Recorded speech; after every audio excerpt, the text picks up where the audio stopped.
In the name of Allah, the entirely merciful, the especially merciful. A supplicant asked for a punishment bound to happen to the disbelievers. Of it there is no preventer. It is from Allah, owner of the ways of ascent. The angels and the Spirit will ascend to Him during a day the extent of which is 50,000 years.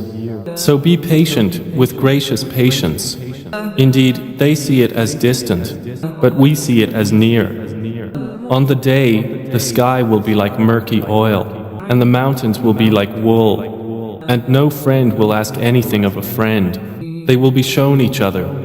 The criminal will wish that he could be ransomed from the punishment of that day by his children, and his wife and his brother, and his nearest kindred who shelter him, and whoever is on the earth entirely, so then it could save him.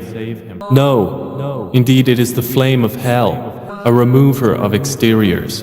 It invites he who turned his back on truth and went away from obedience, and collected wealth and hoarded.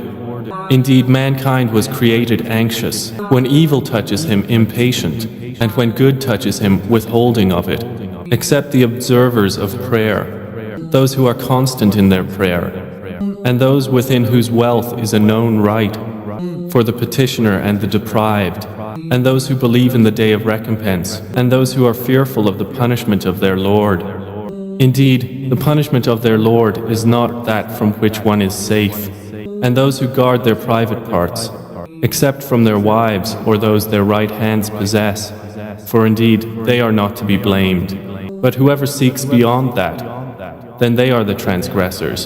And those who are to their trusts and promises attentive, and those who are in their testimonies upright, and those who carefully maintain their prayer, they will be in gardens, honored. So what is the matter with those who disbelieve, hastening from before you, O Muhammad, to sit on your right and your left in separate groups? Does every person among them aspire to enter a garden of pleasure? No, indeed, we have created them from that which they know. So I swear by the Lord of all risings and settings that indeed we are able to replace them with better than them, and we are not to be outdone. So leave them to converse vainly and amuse themselves until they meet their day which they are promised. The day they will emerge from the graves rapidly, as if they were toward an erected idol, hastening. Their eyes humbled, humiliation will cover them. That is the day which they had been promised.